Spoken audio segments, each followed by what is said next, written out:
I'm sorry. Did we get into a time machine?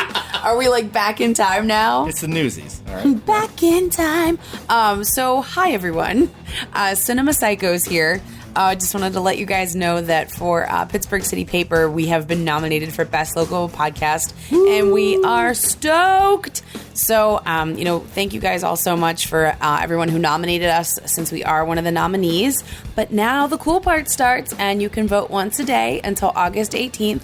Brian, where can they go and vote? Well, Elaine, they can go to vote for us at pghcitypaper.com/best of 2017. Excellent. And they can find us under the People and Places category, and Best Local Podcast is listed in that distinction. There is a ton of stuff to vote for. We're an awesome company here in the city. I'm super flattered that we're nominated. This is effing awesome. And Elaine, just to hit on your point there, I just want to bring it home hardcore. You can vote every day. So if you love Once us, a day. Go on there, vote for us every day. Takes a matter of seconds. Once you sign on, once you've registered on there, you can just log in each day, click on Cinema Psychos Podcast, boom, you're done. Move on with the rest of your day. Do it in the morning. Do it on your Facebook break. Do it on your phone when you're taking a dumpski. Whenever you have a moment, give us a vote. Pretty please with whipped cream and unicorns on top. That's right.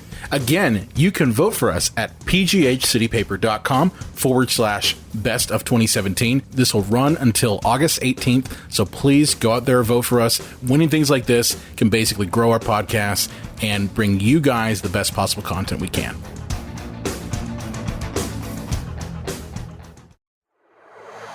Oh, goody, goody, here it comes. Welcome to the Cinema Psycho Show. You are interested in the unknown, the mysterious, the unexplainable. That is why you are here.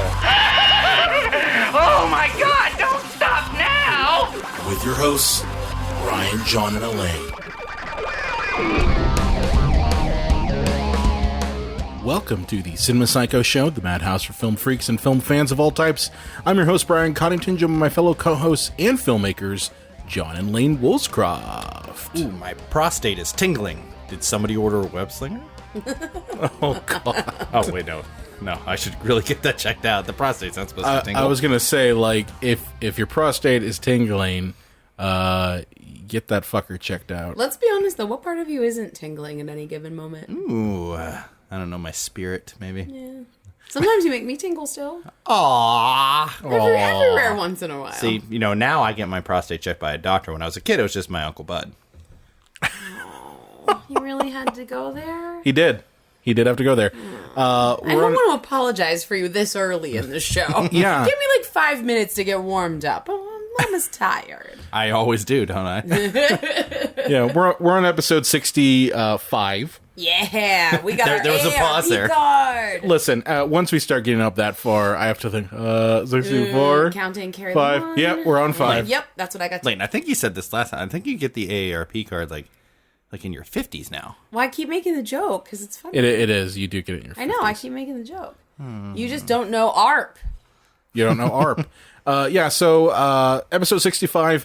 This week, we're kind of getting out of that very depressing slump we had last week. You know what? We were really insightful, though. I'm fine with it. Yeah, it was a great episode on the life and times of George Romero. But this week, we're kind of back in form with a movie review of Spider-Man Homecoming. Yeah, and so this is actually great since we usually spoil the shit out of stuff. Yeah. This is actually giving people like a real genuine chance to see it because it aired, it'll be almost exactly a month ago to the air date. Which I think that's enough time. Yeah, I think this is the latest we can get this one out there. Summer movies are like, go in dog years, like weeks or like 7 weeks. You know? Oh, yeah, they're like the age of the average Broadway dancer. Yeah. And just as many periods. Oh, God. Yeah. See, that thing that you love, like when someone laughs but they hate themselves, that's what happened to me just now. Aw. Oh, so, but we do have a little bit of very interesting news for our news bit. Lane, you want to break very it? exciting. Talk about tingly. Talk about super tingly, guys. So, We are super psyched to announce that we were actually nominated. So the Cinema Psychos show was nominated. It's among one of the nominees for Best Local Podcast in the Pittsburgh City Paper Poll. So, like, I mean, this is great. I mean, there's a ton of other great podcasts that have been nominated. A lot of Epicast people. A lot of Epicasts. Just not as good as us. Definitely. So we are in extremely good company. I don't know about y'all, but I'm very flattered. I'm very happy. Yeah. This is huge. So yeah, so if you guys love us, you can vote once a day until August 18th. So if you could really vote more than once for us, it would be awesome. It only takes a few minutes and you don't have to vote for every category. If you are a Pittsburgher, you may want to. There's a lot of really great stuff there. There are a lot of great people in other guests categories. On the show, Jessica Samler is up for Steve Rosinski's up for Best Actor. And she's up for Best Activist. Jessica is. So and Marosa Macabre's Atrocity Exhibition is up for Best Local Theatrical Production. Yes, friend of the show Jason Sauer's up for Best Artist. So, I mean, I just feel very, very excited. We're in very good company, for this nomination. But if you guys could go vote, all you got to do is Google Pittsburgh City Paper, and it'll take you to the site. You do have to give them your email address to sign up to vote. And then if you want to use a Pittsburgh zip code, you can use mine, 15228. There will also be a link for you to click on this actual episode's show notes. So if you go to the Cinema Psycho Show webpage, cinemapsychoshow.com, and you go to this episode, there will be a link there. You can also find the link on Twitter, Facebook, all over the place. I've kind of plastered it everywhere. Yeah, our social media is lousy with it. We're very excited. I mean, this is awesome. Like, I mean, this came out last year when we were just getting the show under our belts and everything. So obviously the expectation, wasn't for us to do something like this then, but to be able to do it this soon, I think is awesome. I mean, I know everybody's always like, it's just nice to be nominated, but like, it really is. Like, even if we didn't win, I'm still super happy to be nominated. I mean, I was surprised. I wasn't sure if we were going to. I mean, I saw that they had opened up, and so, I pushed out, and you guys pushed out, hey, nominate us, it'd be great. And you guys came through. You guys really did. I really appreciate everyone who took the time to, join us and nominate us, and it's great. And we love being nominated, but I'll be honest with you, I really want to win. So go out. An honor to just be nominated. What a crock. I like it. So anyway, you guys, again, you can vote once per day from now until August 18th. Google Pittsburgh City Paper, go ahead and do that thing, and then we're under people and places. Yes. If that's not immediately evidently from the page when you guys go. So we're under the people and places category. And the thing, too, that I do want to mention is things like this. A lot of people say, well, what's the big deal? You win the best of the city. It's just Pittsburgh. Well, here's the thing.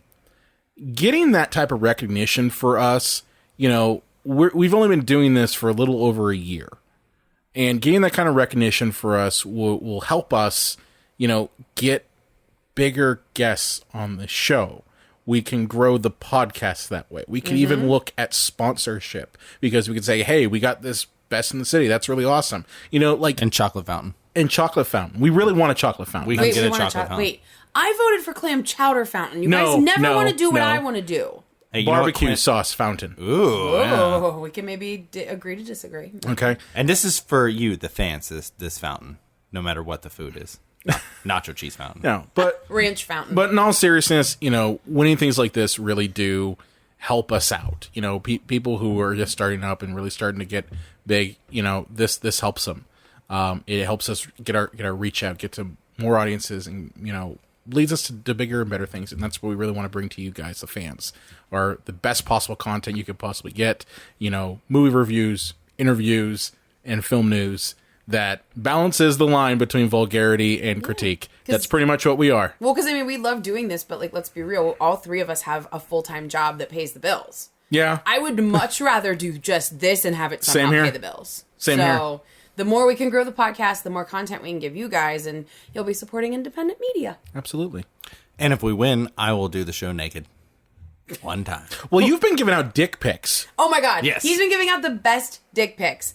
I don't know what it'll be some days. Will it be Dick Van Dyke? Will it be Dick York? Will it be Dick Sargent? It's a dick mystery. He's not showing his real penis, everybody. Oh. Well, yet.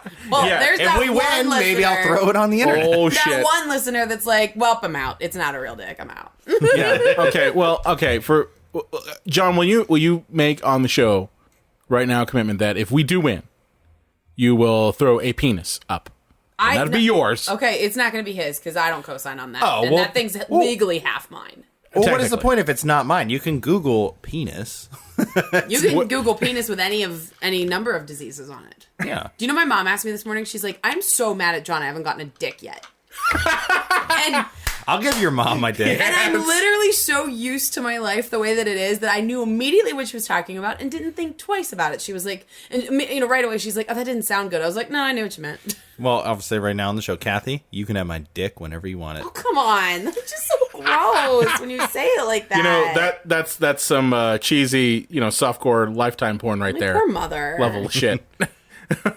You'll know it's my penis or not, because if it doesn't have the Riddler's insignia on it and my pubes, then it's not mine. But seriously, send her like Dick Clark or something later, okay? Yeah, but John's been giving out dick pics. I don't know what my gag is. I've just been Do you begging. have a gag? I have like begging and unicorn emojis in my corner. That's all I got. Yeah, just begging. I don't have anything like that. Cause here's the thing, I want to blast social media, but at the same time, I don't want to be an asshole. Right? Who just goes and puts out like, oh yes, remember it's Wednesday. It's so hot. So vote. Yes. But in all fairness, folks, please it takes vote. about a couple of seconds, especially if you're just going to vote for us. So yeah, if you pop on Facebook 20 times during work, which I know you do, just make one of those a quick, jump onto there, just like the show, and then you can go back to looking at cats on Facebook. That's cool. Yeah, cats are cool. We support you. Yeah, we support you. So, cool. So yeah, that's like the news bit is like our news for once, which is really cool.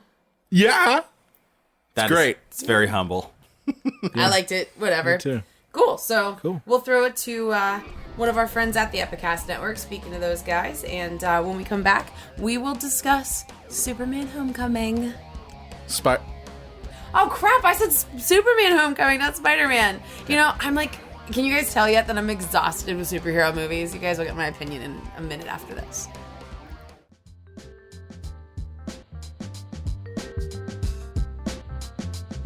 Hey guys, this is Marta from Marta on the Move. I hope you're enjoying this podcast. When you're done with this one, you should go check out mine on www.martaonthemove.com. On the Epicast Network, you can find me on Twitter at ICan'tFindMarta. If you like interesting people and places in Pittsburgh, food and drink, travel advice, and general nerdery, check it out and keep it moving.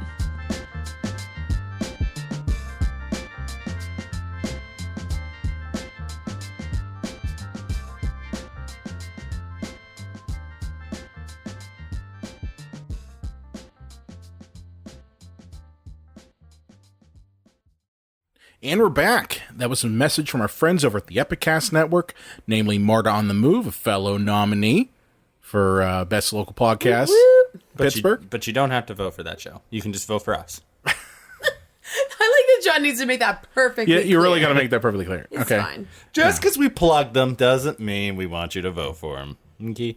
All right. Okay. All right. Okay. It's fine. Okay. It's fine. We're going to move on. Okay, Pitbull. So we've got a great movie to talk about that's so wonderful that I forgot what fucking superhero Batman it was. Homecoming? Is that what it was? Iron Man Homecoming? Hulk Homecoming. How Hulk dare you? Homecoming?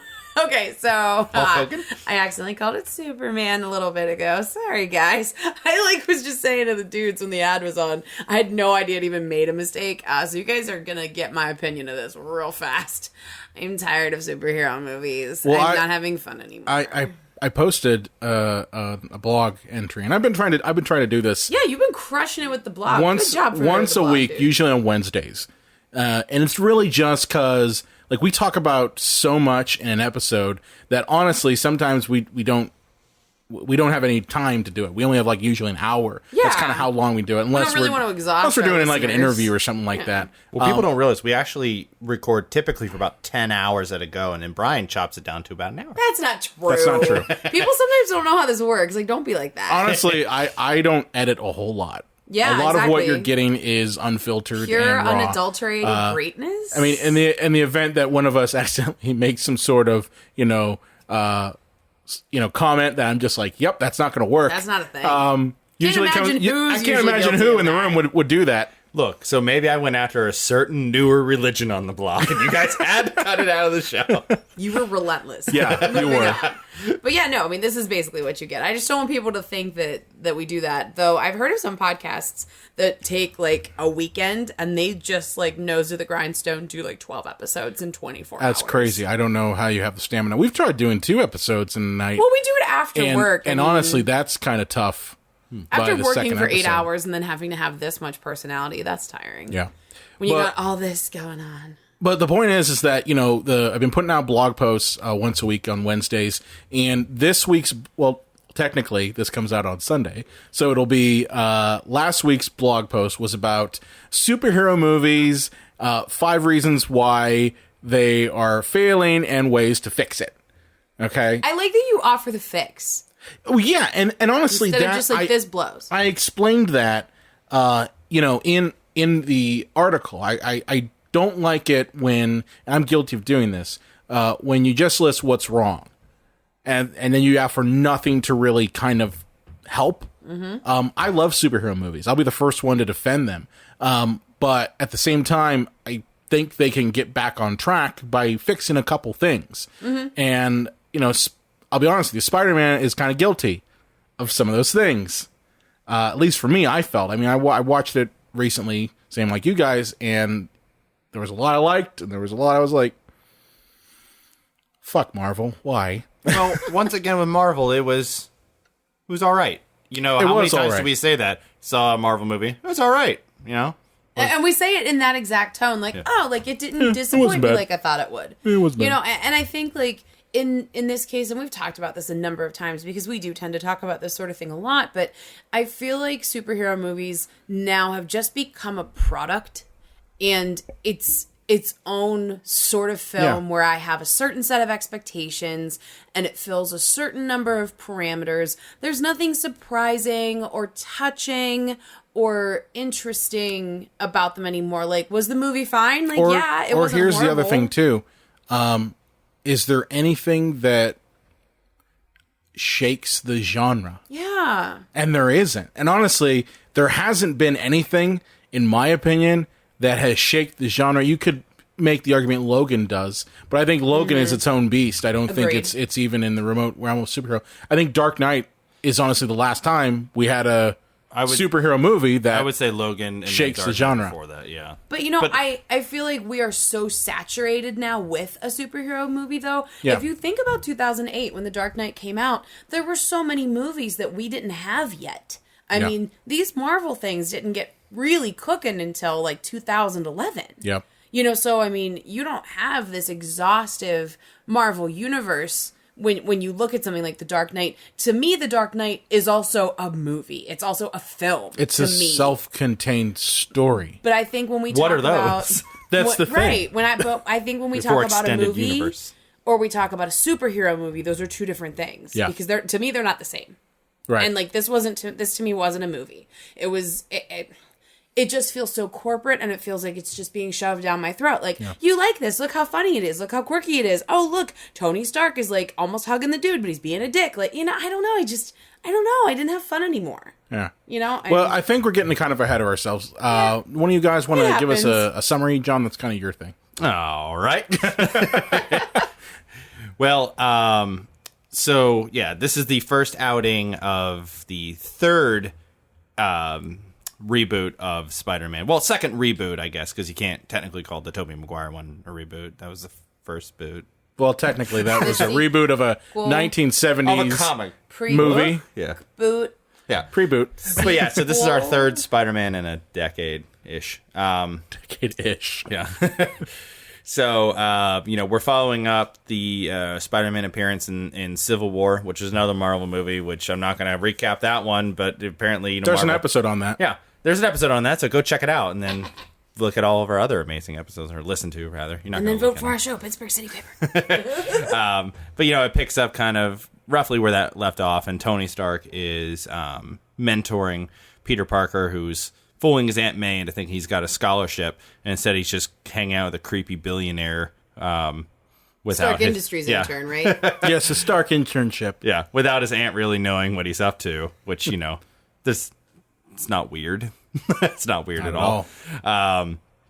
And I'm sure they sent like some very official paperwork for her to see. Mm-hmm. Do you know They what I had mean? a Like seal and everything That's like on it. boring. I mean, no one's gonna see like that scene where the messenger comes to the door and he's from Stark Industries and it's like Aunt May, like here you go. You know what I mean? Like that part isn't interesting. I'm glad they didn't put that in. I'm surprised they didn't, but yeah, I'm sure it looked legit.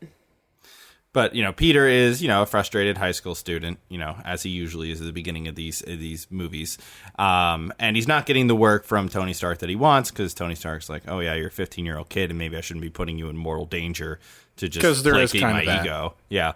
But he does give him the Spider-Man suit, which thankfully, this is like the first time in these movies they explain where he's got this super high-tech, super awesome suit. It's really cool, too. It's a cool suit. Because they don't even explain it in the Raimi movies, because it's like, in the Raimi movies, he goes to wrestle, and he's got this makeshift homemade thing. I'm like, oh, okay. And then they just show this montage of him, like, sewing and drawing, and then he has this awesome suit. Yeah. It's a montage, Sean. Montages solve everything. You don't need to know how the suit was made. But it was nice that for once you actually get an explanation on where the suit came from. And, we're also introduced at this time to Michael Keaton's blue-collar worker character, who is, him and his team were hired to clean up after the alien invasion of the Avengers film. Non-Batman Batman. Yeah. So, yeah, they're cleaning up. Playing another flying creature. Right. Big shocker there.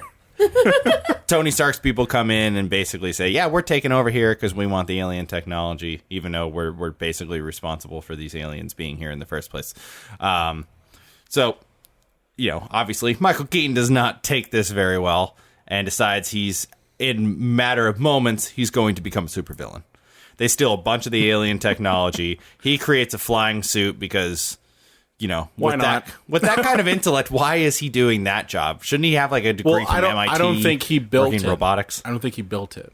It was the Mason character who built all the stuff. But his guys were like real good at that stuff. I mean, I'm not saying anything about anyone's skill set, but I think John has a point. Like, you'd have to be such a genius, and it's just a shame that those guys didn't get scholarships or something if that's what they're capable of. Here's the thing with that. You look at Iron Man 2 with how hard it was for Anton Vanko to create the arc reactor and then create weapons based on the arc reactor, and how he spent years trying to develop it and did it with nothing, and how that was so like, oh my god, he created these crazy weapons from an arc reactor, the knockoff of Tony Stark's technology. And then a couple years later, everybody could just pick up some alien shit, reverse engineer it, and you got yourself a weapon.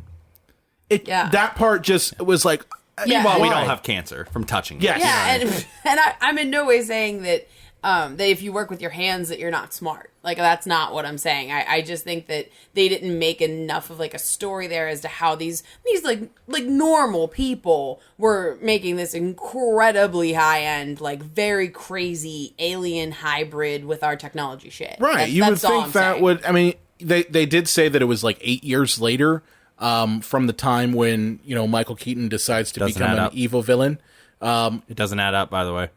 That's 2020 from the time of the Avengers film. I think the timeline is shifted on the Marvel films. Not according Civil War actually places itself in modern day, which would have made the film 2015, and this movie takes place, or 16, which this movie takes place kind of a few months afterwards, which should make it 2017, but the movie takes place in 2020.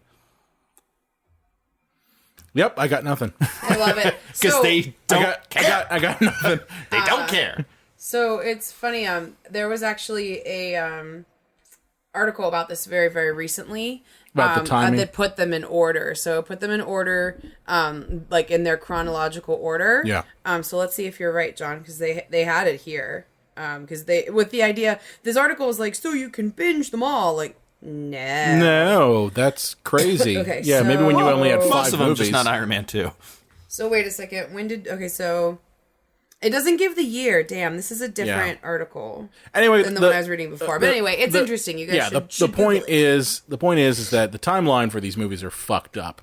Okay, but the other not thing too, X-Men fucked up. No, not X-Men fucked up. That's a whole other level of fucked up. But no, the big thing is just you've got Michael Keaton's character, who I like him as a villain. I really do, but I want more. I think he's wasted in this film. The character's wasted. The whole movie, it was just this kind of nice little nugget capsule, which is fine for, like, Ant-Man, because it's Ant-Man. Yes. But really, I still think, even though Iron Man has become so popular because of the Robert Downey performance and all these movies, Spider-Man, to me, is still king of the mountain. And for him to be, the sixth wheel in this Marvel Cinematic Universe and just get this, bench filler, in between movie is just kind of nonsense to me, because this movie, while entertaining and was fairly decent, is forgettable at the same time. And that's the problem with these types of movies is, we go into it and we know, we need to watch this so that we get closer to Infinity War. Yeah. And that's what I've always said about these modern superhero movies, starting with Iron Man, is that they're cinematic commercials. They're 90 to 120 minute long commercials for the next film. This one wasn't as bad as say, Avengers Age of Ultron, which I think is the worst one. Worst offender of it. Worst films too. Yeah. It's one of the worst films, and it's also the worst offender of being nothing but a cinematic commercial. But I mean, I think the biggest problem with this movie is just the lack of character development. Like there wasn't a lot there. Yeah, I mean, and they've taken something that should be enjoyed just for itself, and it just truly feels like a stepping stone on the way to a greater path. Yeah. It feels, like you said, like a commercial. It doesn't feel like anything that we're to enjoy for itself. It's almost like a means to an end. Yeah. Well, this film, too, I mean, can we be honest, was a comedy. And I'm not saying that in any way Peter Parker or Spider-Man should be taken overly serious. I don't want the Fantastic Four treatment here. But there should be a line between having, like, some level of seriousness, but also, the humor. And I thought the Sam Raimi movies did that pretty well. And this movie's just a cornball comedy. With the exception of Spider-Man 3. Right. Yeah, we can forget that one. We don't talk about Spider-Man 3. This movie, the only thing we was missing in some parts was a laugh track. You know what I mean? When I'm sorry. Michael Keaton, offs one of his guys early on with a piece of alien, technology, and he just disintegrates, and he turns around to the guy, he's like, I thought that was the gun to make him, float.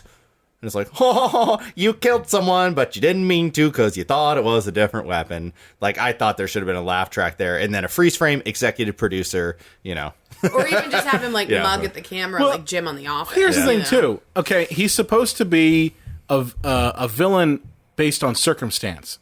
Okay? He's not innately evil. Okay? He's doing this because he wants to provide for his family. Okay? I can understand that. But when you have a scene like that, where he offs somebody, and then it's just like, okay. That completely goes counter to his character.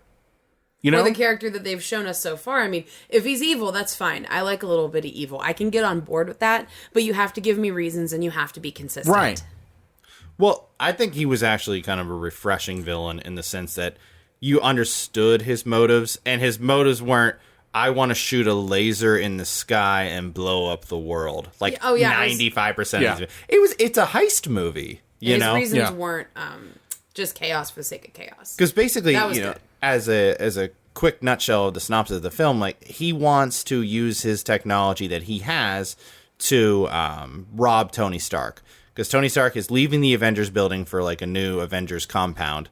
And new Avengers compound. Yeah, once again, a new one, yet again. And he has a gigantic plane that's taking most of his, like, sweet Iron Man toys. And he wants to use the alien technology to break into that in order to, like, steal all this stuff and bankrupt Tony and take all the power that he had so that, Tony can't screw over the little guy like him again. And Spider-Man is in there to try to stop it, and Tony Stark won't listen to him, even though he's piecing the clues together that this guy's up to no good in shenanigans. So that's, in a nutshell, that's kind of the plot of the movie and what you're looking at there. And it's funny, a very good visual metaphor, I thought, for the film.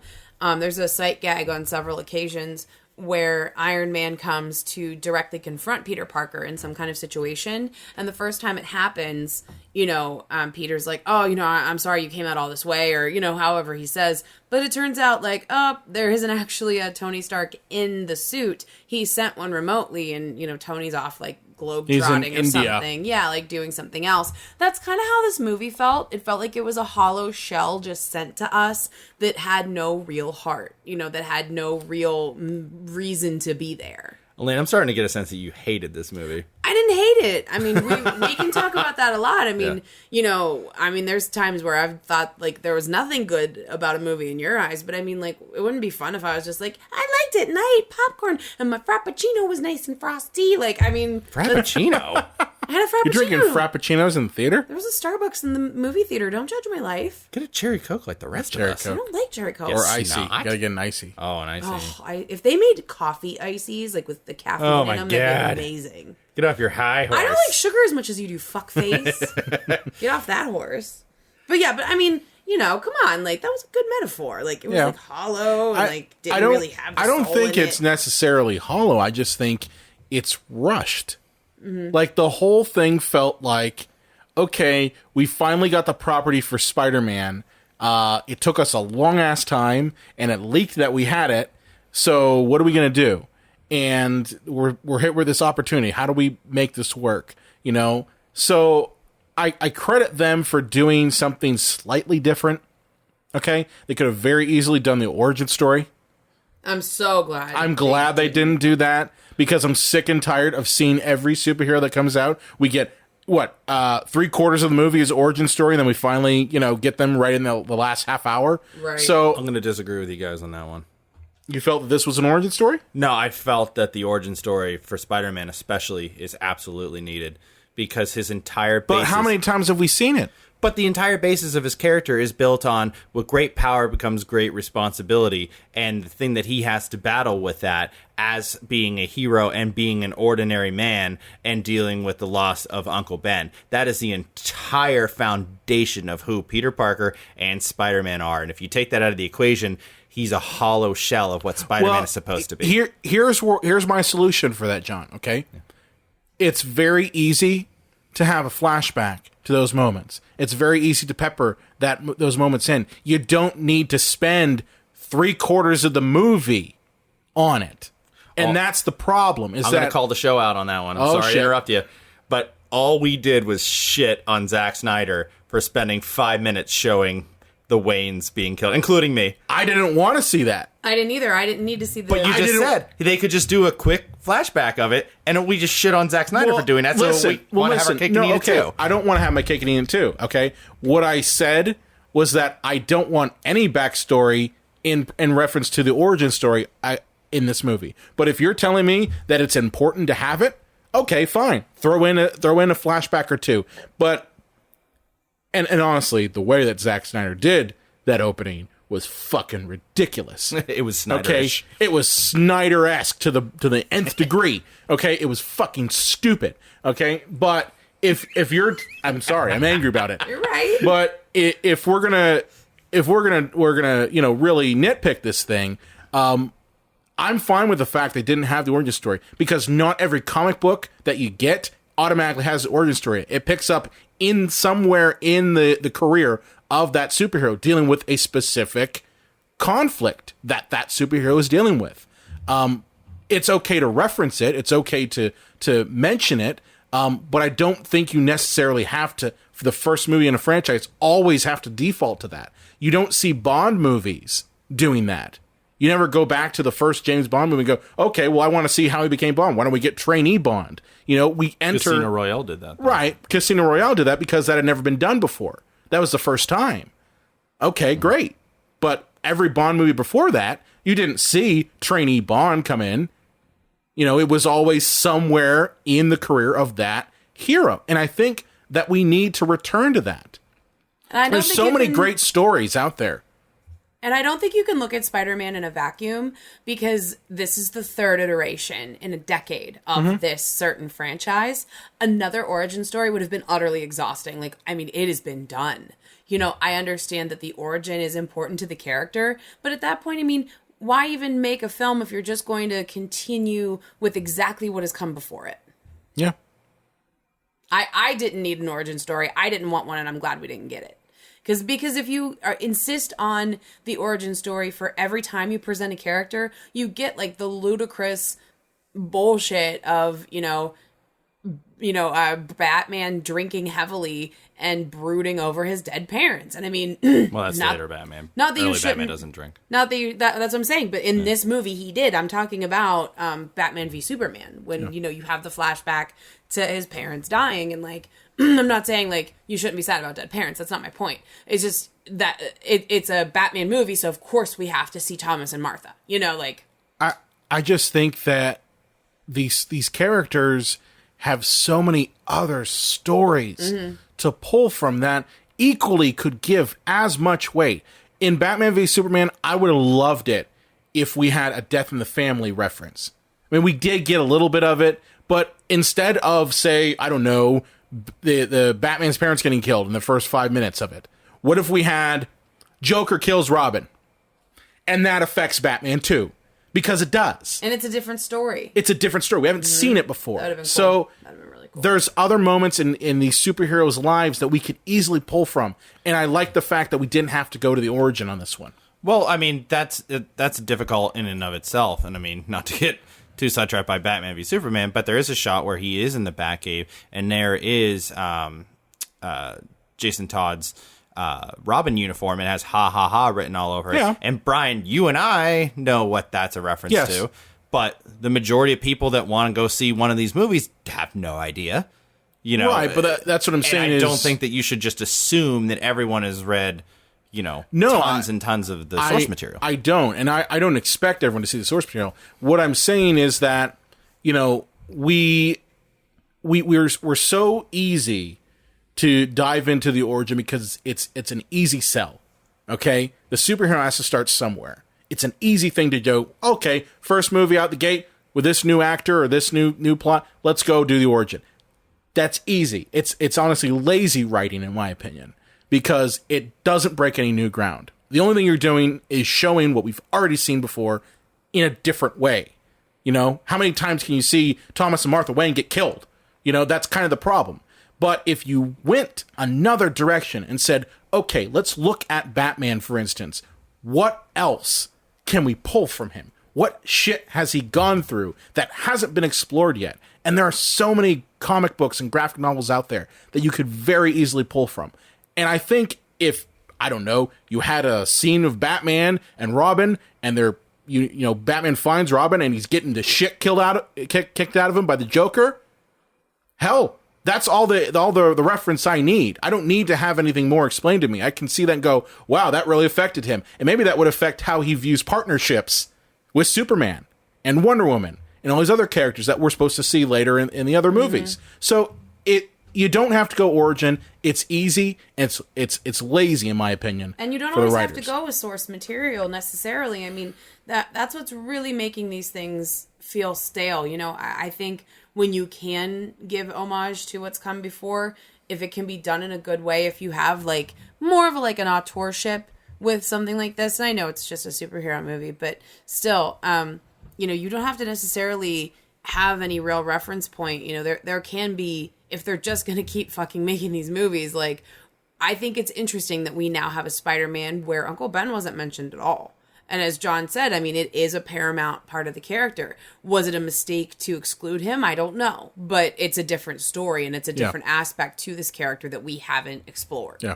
But it doesn't make it uniquely Spider-Man. I really felt that this was like a Tony Stark movie. This is just another Avengers it was movie. Definitely a Tony Stark film. And what I really like about Spider-Man is him being a young man who has to face insurmountable things by this power he did not ask for by himself. And in this movie, he's got the Avengers on speed dial. No, he has Happy. He has Happy. Yeah, but I mean, at the end of the day, Iron Man made a suit. Iron Man's there to fix the ferry when it breaks in half. Like you look at the Tobey Maguire movies, and when that train in the second Spider-Man Sam Raimi movie is hurtling out of control, Spider-Man's on his own. Iron Man isn't flying in and stopping that train from moving. I will say that is also an older Spider-Man as well. That's an older Spider-Man who's had a year or two under his belt. People are like really liking, the younger Spider-Man, and I understand it is very much more in line with the comic books, but in a movie, did he not seem like really young? Was it not a little weird? Yeah, Do it was you know what's strange. funny? Like, I can tell I'm old because I couldn't relate to any of the high school shit. I was like, I kind of remember that sucking. What? Yeah, so for reference, it's called Homecoming. Revolves somewhat at, towards the climax of a homecoming dance. Yeah, so Peter's still in high school in this one. If you haven't seen it, he's got issues with being picked on. Having a crush. He's got like Being a nerd. dorky best friend and a smoking hot aunt. Did you notice they tried to like ugly her up a bit? They put her in glasses. Yeah, they pulled her hair back. Oh my god, what a monster. No, I don't mean necessarily ugly her up. But I just noticed like from the Hollywood last, ugly her up is what you Hollywood meant, uglied her up. Yes, exactly. They put her in unattractive glasses. Well, didn't they make a couple jokes about how good looking she is, as if like we know better, like that she shouldn't be good looking? Yeah, those jokes make absolutely no sense. It would make sense for a young man like him to possibly have a hot aunt. They're referencing the other other versions of Aunt May, which we shouldn't know in that movie exist. It's referencing itself. You can't do that in your own universe. But they did. Yeah. But anyway, so for the rest of the Aunt Titty film, May's got some glasses. So Michael Keaton's character then, he tries to do the heists, and he's foiled by Spider-Man more often than not. Do you want to talk about the only good twist of the movie? One twist. Okay, so he's crushing hard on this girl for most of the movie. who's not Mary Jane or Gwen Stacy. Yes. Is her name Michelle? Is No, that horrible? I saw it don't such a long love time interest. ago. Love interest number one. She was very cute, and her character I did like that they as a film seemed to value intelligence. It seemed like most of the main characters were very smart, and that intelligence was something Liz to is be her valued. name. Yeah, that sounds like Michelle. Again. They rhyme. Love interest number one. Liz. So and he's interested in her. So we see these parallel, lines go with, Peter doing Spider-Man stuff and then Peter doing Peter stuff. And he's, trying to keep up with his obligations to, high school him and, save the world and shit. And so he's entangled himself with the Michael Keaton character several times. And he's to the point where they've seen each other enough that there's like some familiarity there. Yeah. And when Peter goes to Liz's house to pick her up for the homecoming dance, Michael Keaton opens the door. What the twist? And I mean, that was like the only thing about the movie that delighted me, because I was like, oh, he's Liz's fucking dad. Like, Wait, did you put that together right away? I thought he was there yeah. like he had killed the family and was like, surprise, bitch! Well, my brain goes very, very fast. I did have that thought first, but I think it was maybe 4 nanoseconds, and then I was like, no, he's the dad. See, honestly, I found that very predictable. Yeah, I mean, I'm not saying it wasn't necessarily. It was just caught incredibly me by predictable. surprise. Maybe the Frappuccino made me a little sleepy. A little bit. They, then it clearly, wanted to throw you for a twist, because it's like, what? His love interest is black, and Michael Keaton is white, What? People Yeah. can be of mixed races and have differently colored parents. Oh my god! What? But I think they tried to, even in today's day and age, like, oh, well, he couldn't possibly be your father. He's white, Which is dumb, but yeah, I mean, like I said, just because it fooled me doesn't mean it was good, like or deft or anything. It just did surprise me. It was funny to me because I was like, you guys did a thing. Good job. I thought it was also very easy how Michael Keaton found out that Peter was Spider-Man. Well, it was the backseat like, come exposition-a-thon.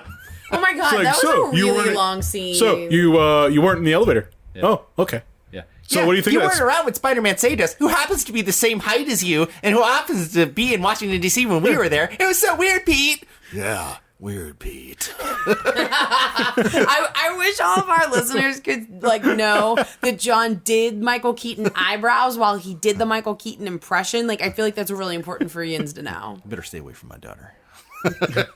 Don't fuck my daughter. I'll shoot you in the face. Ewan Stark. Whew, all right, that got intense, fellas. Yeah. All right, so then he finds out, and like, there's a thing and a battle, and like, Wow, Elaine! and a girl gets left in a That's why we dance. got nominated. That is why we are up for Best Podcast. I mean, was it my thorough reporting or just utter contempt for the world? Fine punch. Oh, fine, Williscraft. If you could do better, go ahead. I can now for a little bit to this. Okay, basically, Spider-Man, he tracks down, he ditches, Michael Keaton's daughter. I'm very tired of that trope where like the girl doesn't know anything that's going on and just gets abandoned and has feelings. I hate that. Great power comes great responsibility. We would know that if Uncle Ben died. So intense. Yeah, but anyway, he ditches, Liz. Liz, girlfriend Michelle. number one. My favorite name. Superman, according to Elaine. Yeah, which I'm gonna be honest with you. You want to piss off Michael Keaton? You just pissed him off by disrespecting his daughter. Okay, so he's gone to go confront Michael Keaton in a warehouse. Okay, and Michael Keaton does his "I'm a working man, I hate the rich people" speech, which is valid. Was valid, and honestly, it was fine. It was the best scene in the movie. It was the best scene in the movie, but at the same time, it's like, why don't you do this the rest of the movie? You know what I mean? Like, you get the little hints of it here and there, but it's like, again, character development. What if we had scenes where, I don't know, Michael Keaton is struggling to pay the bills because he got laid off and all this other shit just to get to that point? Well, that's the irony of his character, because when Peter goes to pick up his date for the thing, it's a large house. I think he drives like a Beamer or something to take him there because of his acquiring of this technology, this alien technology. He's also selling it on the black market to goons and thugs. So he's an arms dealer, and he's made a fuck ton of money. So even though he's still got this self-righteousness about like, where's my share and how come I get pushed over while guys like Tony Stark are all on top, he's rich now. Yeah. So he's full of shit too. That's what's You see yourself become the villain. Become the thing you hate. But and I don't know if I liked the speech so much because it was like a good speech and actually gave motivation, or if it's just because I think Michael Keaton is that It's good of because an Michael actor. Keaton is that good of an actor. He kicks ass, guys. But they often say the greatest villain to hero comparison is when they both essentially want the same thing. The Joker and Batman were fighting for Gotham's soul, just in different ways. They also were complete polar opposites, and they both developed each other. In this film, both of them are fighting for the respect of Tony Stark, which is a strange thing, essentially, to have in common. I don't know if I think Michael Keaton's fighting for Tony Stark's respect. In a way, he is. I think he's fighting to destroy him. Not respect in the sense of, to be Tony's equal. Is it fair to say they both want to be Tony's equal? For Tony Stark to bow down to him. Mm-hmm. Yeah. I've one-upped you. I've, taken from you the way you've taken from me. Respect in that sense. Okay. Vying for something from Tony Stark. So I think their relationship is unique in that sense, but there's not much else to it. And that's the problem with one of these origin stories. This is a villain that they threw together because we don't want to throw out the big ones yet. We don't want to throw out the ones that are connected. Again, cinematic commercials. Yeah. It's not Lex Luthor and Superman or Joker and Batman who are the villain to hero thing. Let's just put out one of the side villains and then we'll get one of the bigger ones. We'll see how it does. And we'll see if we need to get one of the bigger ones. Again, they're not making a good movie. They're making a product. But this is the biggest problem with the movie, is that there's a scene where Spider-Man tracks down Michael Keaton and his goons to the ferry, and he knows that they're doing some kind of arms deal. Shenanigans ensue. Long story short, Tony Stark has to show up and save Spider-Man and all the people on the ferry. And once again, Spider-Man thinks it's one of those robot suits, but it's actually Tony Stark in the suit. And he goes, "Yeah, I'm going to need the suit." And he goes, "But I'm nothing without the suit," Spider-Man says. And he's like, "Well, if you're nothing without the suit, then you shouldn't have it at all. First off, you sanctimonious prick. You're the one who put shit in the brain of a 15-year-old kid for your own selfish chess game with your boyfriend, Captain America. And now you're wondering that he's using it too much." It's basically called, he's pissed off because it's literally like if your dad gave you a gun, and you accidentally shot your face off. My nose! well, you can't have the gun anymore. But you gave me the gun. That's exactly it. But Tony Stark's big thing is if you're nothing without the suit, then you shouldn't have it. Yeah. Right? And then later after the big scene with Michael Keaton, to get to that's my point. That's a callback to his Iron Man 3 movie, by the way. Right. But the big thing with the scene with Michael Keaton where it all goes awry is Michael Keaton presses a button and he gets Spider-Man gets crushed under some rubble, and he suddenly goes, "Oh, I can do this without the suit. I don't need all the cool gadgets Tony Stark put in it." That's not the fucking point. What he meant was that you shouldn't allow this suit to consume you, not that you still have powers without the suit. That's not the fucking point. The movie didn't even know its own goddamn point. John is so upset that you're actually going to have to edit this and put his levels down a little bit. I have a limiter on this, so we're good. Oh, good. Fuck. There's no limit to John's rage, though. Just it completely missed its own point. Yeah, and that's bad writing. Yeah, that's what I'm saying. A lot of this script is lazy. Mm-hmm. The whole script is lazy. It's all called. We need a movie between. Thor Ragnarok, Black Panther, and well, Thor Ragnarok is going to be good. No, I think it will be. I think Black Panther is going to be good. Goldblum. Yeah, but that movie looks even goofier than the Spider-Man was. But I think it's good that it's goofy. Well, good God, was that your impression of Goldblum from Jurassic Park? That was my Goldblum laugh. You didn't like it? It sounded like a duck was being strangled I thought while a duck Brian was getting talking. strangled. These are jerks. I don't want to play anymore. Go fuck yourselves, your stupid podcast. But I mean, getting off point, I think Thor Ragnarok's going to be good because, we saw what happened with Thor 2, The Dark World. Ugh. It's like you can't get any worse than that. So maybe you do go a little bit in the goofy side. And honestly, I like Taika. I can't pronounce his last name. Guy from the director of Thor Ragnarok. I have no idea who's directing it. Yeah, I don't want to butcher it. Taika Waititi, I think that's his name. Bless you. Yeah, but anyway, like I trust him as an actor and director because I've seen a lot of his stuff. And I mean, he did What We Do in the Shadows, which is fucking hilarious if you haven't seen it. But I think it'll be refreshing to see Hulk and Thor kind of in like a buddy cop movie. Yeah, kind of. That's interesting. Mm-hmm. That's the closest we're going to get to Planet Hulk anyway. But just getting back to Spider-Man, again, the biggest thing is lackluster writing, and it just feels like a placeholder. Exactly. That was my big problem with it. Like, I don't know. I didn't even really want to see it. I mean, obviously we had to for the show, but I didn't really want to see it. I wasn't really interested. If it had been up to me, I probably would have taken a pass. I wanted to go on my birthday. Yeah. I don't really want to say fuck you on your birthday, you pig. Dude, I'm talking, you didn't have to like make this so personal. Like, I would go as your wife, because I love you and shit. But I just mean, like, as a person of the world, it didn't interest me that much. Yeah. I mean, I've seen other movies with you, John, and I spoiler, haven't wanted to see some of them, but I have because I love you. Are you just desensitized to Spider-Man at this point? I'm desensitized to a lot of things. I think I'm desensitized to Marvel right now. Because I don't want to see Thor either. I don't care, Are you excited for the Avengers Infinity War? Nope. Don't care. I care. I'm excited for Black Panther. I want to see it because, okay, personally, it's for curiosity. Because we've had to go through how many, cinematic commercials to get to the big event, It's like because we mentioned wrestling before the show, okay? It's like with WrestleMania, okay? You watch a lot of Raw and a lot of, SmackDown where honestly nothing happens in the episode. Really nothing happens. You get a couple fights here, little build-up in tension here.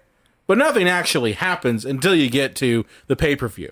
So I look at Avengers Infinity War as the pay-per-view. That's the one we've been building up to. And Spider-Man's Monday Night Raw, is that what you're saying? Yeah.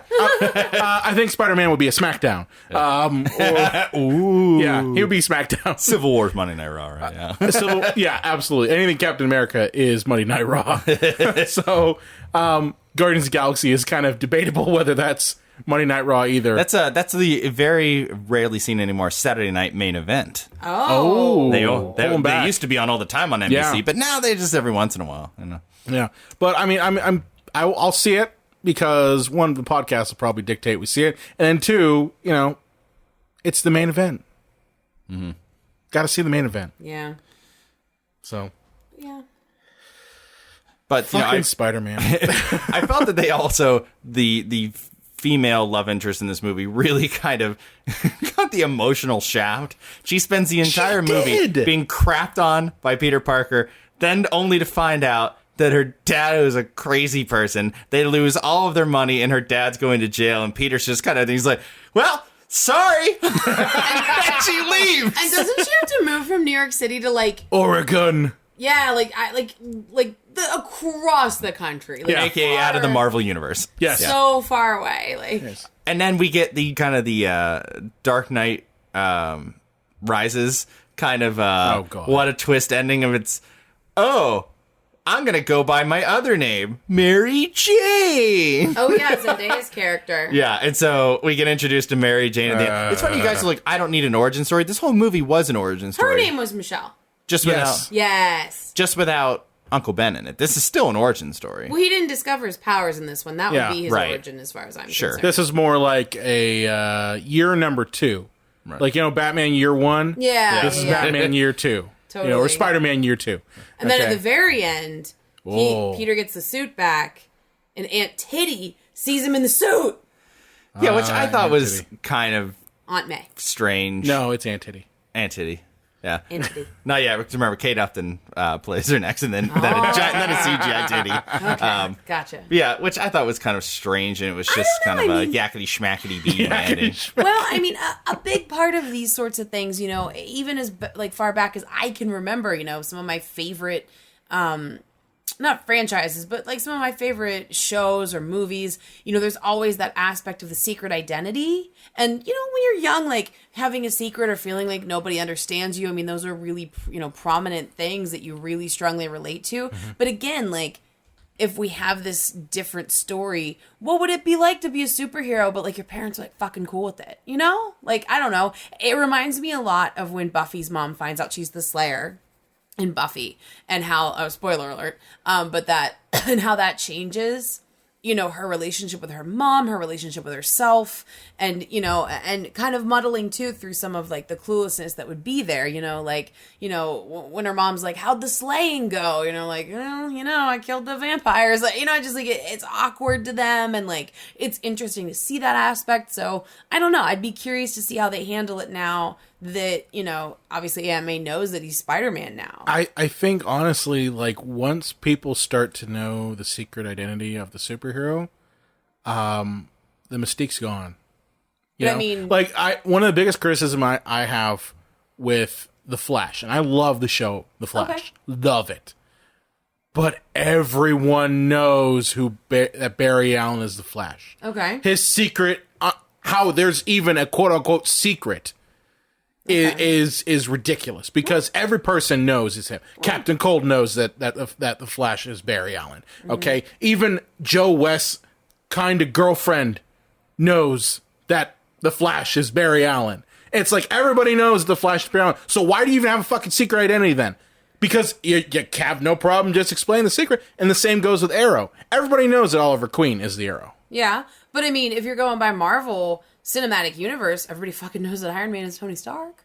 So nobody has a secret identity in right. Nobody has a secret identity. But I'm saying, like, in previous iterations where it was a huge secret that he was Spider-Man, like, and I'm looking at the Tobey Maguire series where he couldn't fucking tell anyone. Yeah. I mean, I think it'd be interesting just to see, like, the character of Aunt May and, like, how that would play into things. And it does seem like in other parts of his story we make it in more to, like, what happened to his parents, because it seemed like that was more... Just as long as they do Amazing Spider-Man 2 level of shit.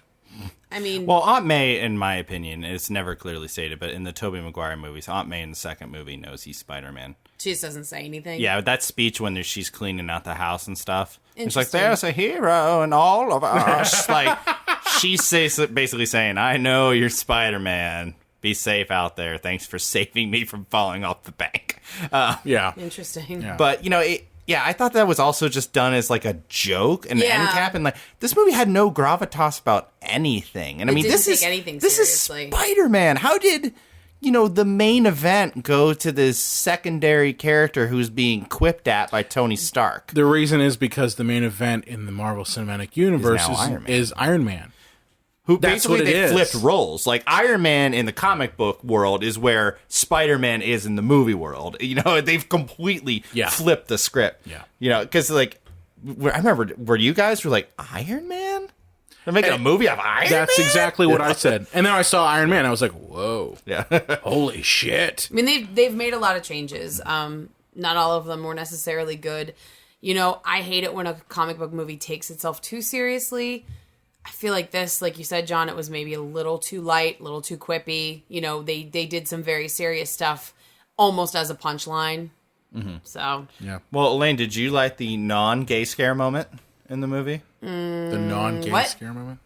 He's in his room and he's in his, he gets down to his boxers. Like, his friend comes over to build, a Lego set. Oh, yeah. And he's already Lego in the Death place, Star. and he comes in the window. Yeah, and he's strips down to his underpants. He doesn't realize his friend's in the room, but he strips from his Spider-Man outfit, and his friend's like, "Holy crap, you're the Spider-Man!" And he's like, "Yeah, you can't tell anybody, And so he's standing there in his boxers, and his friend's sitting on the bed, and Aunt May comes in and sees this, and she's like, "Dinner's just about ready." Doesn't even flinch and leaves. If this was 1997, it would have been like, "Whoa, what are you guys doing? Oh my God, I'll leave." And if it had been 87, it would have been like, "Oh no, you're gay." So I did.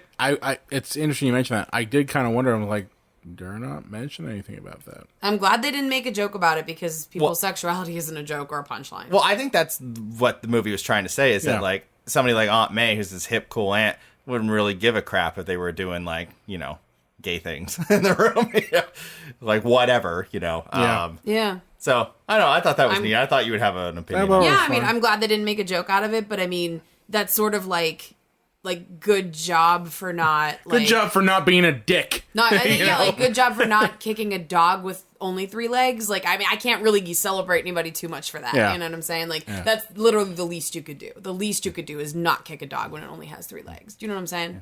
I think the biggest problem with this movie is that there was nothing unique about anything in its presentation. So not only, we talked to death about how these movies are just one, puzzle piece to the next one, and just one commercial to another. Yeah. Thank you, Brian, for your punchline. Cinematic commercials. I'm gonna put that up there with nostalgia fuckery. Okay. Oh yes, I like nostalgia. T-shirts. There was nothing dynamic in this entire movie, even to the point where the horrible Andrew Garfield movies, which I saw both of them, there was some unique filmmaking in there, and I'm talking about the way they frame it, the way they light it, the way the camera moves, the way they use visual imagery to tell the story. And this was shot like a television show. Wide shot, close-ups, it did have over the shoulder. It did have a very Agents of S.H.I.E.L.D. vibe to it. Yeah. It did. It felt very much like that. Because you look at the Sam Raimi movies, and Raimi, like him or not, he has a very specific style and a specific voice. When you're seeing a Sam Raimi movie. And those movies have such a unique and awesome texture to them, a vibrance to them, and... Those actually feel like comic books. Yeah, they really do. And they do it without literally putting comic book panels in there. You look at Ang Lee's Hulk, and all that shit was just fucking panels. You're like, what the fuck is this shit? But Sam Raimi's Spider-Man movies, they feel like you're watching a comic book come to life in a movie. And they're good and they're good, with the exception of the third one. I gotta say that always. First two are great. Yeah. They're just movies. They didn't seem like they had a higher agenda, and you can't say that about Marvel. You know what the higher agenda was? Make enough money so that we can make a third one. It wasn't, let's make a shared universe. Let's do this. It's, okay, we want to make this movie as good as we can so that we can make a third one. And then they made the third one. They're just like, I'm tired of doing this.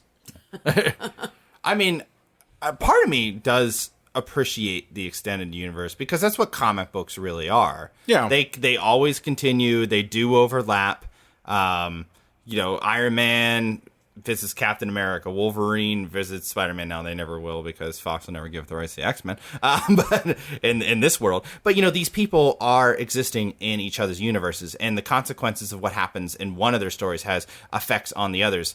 Now, so part of me thinks that's great, but also part of me thinks like I came here to see an Iron Man movie, not an advertisement for the next 4 movies. Yeah, and so they're not. They're like old serials, aren't they? That like our grandparents went to. Yeah. Or in Melanie and I's case, our dads. Well, that was great. I mean those are quite. That was the entertainment before TV. So quite literally, there was no TV. Yeah. All you had was the serials that you'd go see next week. Yeah, next Saturday. It was just a lead into the next one. Yes, and that one was a lead into the next one, and with TV, but so it was in the movies. Yeah. So it's a blessing and a curse. But I think the biggest curse is the fact that there was absolutely nothing dynamic or interesting about the Spider-Man movie. It was shot like no one cared, as generically as possible. It looked like the Star Wars prequels.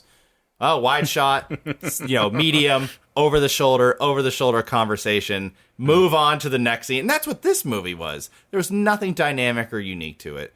And it didn't feel like a Spider-Man movie because it just felt like an Avengers movie with just Tony Stark in it. Yeah. John, I think you maybe hated this movie. No, I mean, it was like every other Marvel movie. It was fun.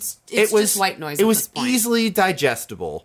And I'm ready to move on to the next one. I don't think they want one to stand out too much. They don't want a Dark Knight because then everything else will have to be compared to it. So when they just hit that B+, you are okay. Yeah.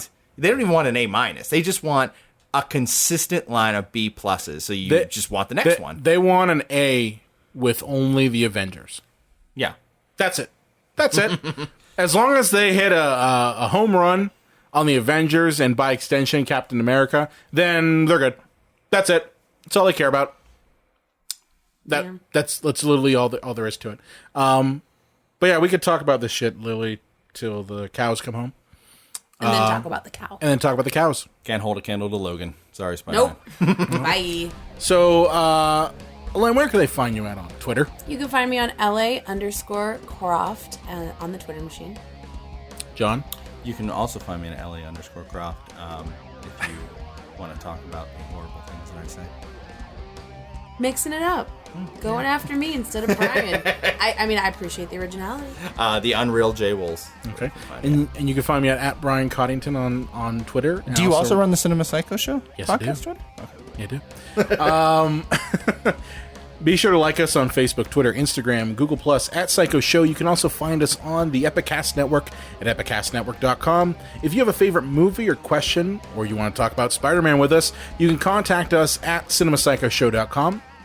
And make sure to subscribe to us on iTunes. Send us a rate, send us a review. We love getting those. And as we mentioned at the top of the show here, be sure to go to the Pittsburgh City Paper website. Yeah, you can find us there, too. And vote for us for best local podcast.